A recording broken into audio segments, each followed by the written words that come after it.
وابواق لحرير سحرك يجينك هدي أدخلنا أي كاجا إيمان كرتو دباتو وأنا بواق مرك أدخلني سيد إيسو حاضر ينجينك كونا صوحون سميان وابواق أي أديكسلان سحر لياشا وأنا كهلان أودو أسر تجلني إن يكفوا شدان دناهجا هذا بقى سياد أوجا توح بدن نلجوك وإحنا أدلين إلا إردمات كمقالك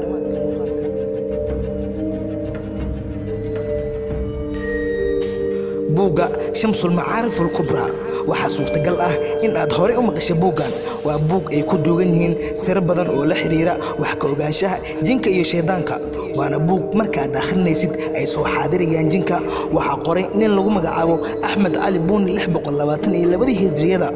waa buug hadii aad akhrido ay suurtagal tahay in aad la kulantay jinka sheekana idin dhaxmarto waa buug la aaminsan yahay in uu noqorin Axmed Ali oo kaliya balse ay la qoreen jin iyo shayaadiin kale sidoo kale culimada badankoodu waxa ay aaminsan yihiin in ay tahay dambi akhrisashadiisa soo iibsigiisa iyo ka ganacsigiisaba lacalla hadii aad damacdo in aad akhrisid buugan ha ku akhrin cod sare oo ka akhri indhaha sababtoo ah hadii aad ku akhrisid cod sare waxa suurtagal ah in ay kaaga imaato dhibaato laakiin ogsoonow ma ahan buugan mid aan kuugula talinayo in aad akhrisid marna This one book after Harriers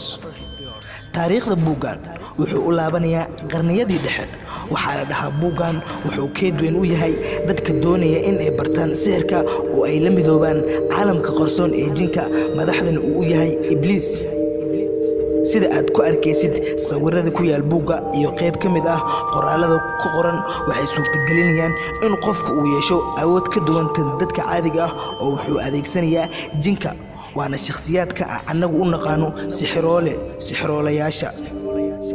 waa buug hadii aad doontid barashadiisa ay jinku kuugu xirayaan shuruudo ay ka mid tahay in aad u sujuudid iyaga iyo in aadan barin qof kale waxyaabahan lagu bari rabo adiga oo aan amar ka haysan iyaga hadii aad buuxiso shuruudahaas oo ay ku soo dhaweeyaan jinka ayna ku baraan hadii aad ku talaxtagtid barashadiisa waxaad gaaraysaa heer ay kugu daba feelaan jinka amarkaagana qaataan oo ay ku fuliyaan ujeedooyinkaaga waxayna sidaasi u sameynayaan jinka oo ay kaaga dambeynayaan waxay gaareen ujeedada ay ka lahaayeen oo ahayd in ay ku baadiyaan oo aad la naartagtid iyaga ujeedooyinkoogaasna ilaahay in badan wax uu noogu cadeeyay quraankiisa buugga saddexaad waxaa lagu magacaabaa Save the Monarchia Diamond wuxuu soo muuqday buugan markiisii ugu horeeyay qarnigii 16aad waxaa qoray mid ka mid ah culimadii fiisigiska waxaana lagu magacaabi jiray Johann Weyer aragtida buugga waxay ku saleysan tahay sharaxida iyo wax ka ogaanshaha 619 jinsiyadood ee uu kala baxo jinka kuma eka oo kaliya buugan kala saarida jinsiyadaha jinka oo xitaa waxa laga dheehan karaa dhaqamadooda iyo ilbaxnimadooda ama xadaaradooda waxaase ka siiyaa badan caalamka cilmu nafsiga looga daba fariisto ee Sigmund Freud wuxuu jeclaa buugan wuxuuna yiri buugan waa buugga kaliya ee aan akhrintiisa sida weyn ugu dheefay